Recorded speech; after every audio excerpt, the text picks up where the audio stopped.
జలధిమథన దక్షో నైవ పాతాళభేదీ నచవన మృగయాయాం నైవ లుబ్ధ ప్రవీణ అశన కుసుమభూషా వస్త్రముఖ్యాం సపర్యాం కథయ కథం అహంతే కల్పయాని ఇందుమౌళే.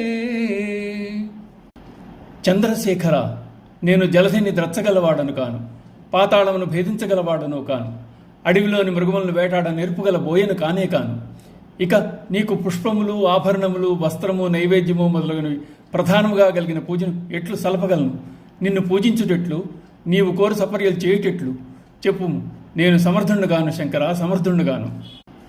భగవంతునికి షోడశోపచార నివేదన చేయలేను అనుకున్నప్పుడు ముఖ్యమైనవి పుష్పం, వస్త్రం, ఆభరణం, నైవేద్యం సమకూర్చుకోవాలి. స్వామికి వస్త్రం సమర్పించాలి అనుకుంటే సాధారణ వస్త్రాలు పనికిరావు. పూర్వం కాశీ క్షేత్రంలో గజాసురుడనే రాక్షసుడు శివలింగాన్ని అర్చిస్తున్న బ్రాహ్మణులను వేధించేవాడు. ఆ రాక్షసుడు పెట్టే బాధలను భరించలేక వారు శివుని శరణుజొచ్చారు. శివుడి లింగమును భేదించుకుని వచ్చి గజాసురుని సంహరించాడు. వాని చర్మం వలిచి తనకు ఆచ్ఛాదనగా చేసుకున్నాడు. అప్పటి నుండి కరిచర్మాంబరధారిగా పిలువబడుతున్నాడు. ఆయన ధారణ కోసం ఏనుగు చర్మం తీసుకుని రావాలంటే అడవిలో వేటాడి దాని చర్మం వలిచి తేవాలి.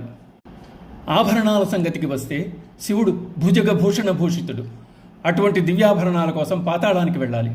పాతాళం అంటే 7 లోకాల అధోభాగంలో ఉంది. అతల, వితల, సుతల, తలాతల, మహాతల, రసాతలాలు దాటి కిందకు వెడితే గాని పాతాళం రాదు. ఆ పాతాళంలో శివాజ్ఞపై భయంకర విషసర్పాలతో కూడుకుని ఉన్న నాగలోకాన్ని పాలిస్తున్నవాడు వాసుకి. అతన్ని మెప్పించి ఆభరణాలు తీసుకుని రావడం మృత్యు సదృశం. ఈశ్వరునికి నివేదించే ఆహారం దివ్యమైందిగా ఉండాలి. అది అమృతమే కావాలి. అమృతం కావాలంటే జలధిని మథించాలి. అమృతమే వస్తుందో లేక కాలకోట విషమే వెలువడుతుందో తెలియదు. ఇక పుష్ప విషయానికి వస్తే కోరినవన్నీ కురిపించే కల్పవృక్షాన్ని తీసుకుని రావాలి. దానికైనా సముద్రాన్ని మథించవలసిందే. ఇవన్నీ నా వలన సాధ్యమయ్యే పనులేనా అనుకున్న శంకరాచార్యుల వారు, స్వామి, వీటిలో దేనిని తీసుకుని రాగల శక్తి నాకు లేదు.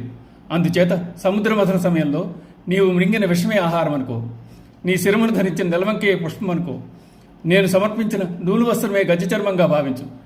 ఇక ఆభరణాల సంగతి అంటావా, నా మనసే నీకు ఆభరణం అనుకో అంటున్నారు శంకరాచార్యుల వారు. ఓం నమః శివాయ.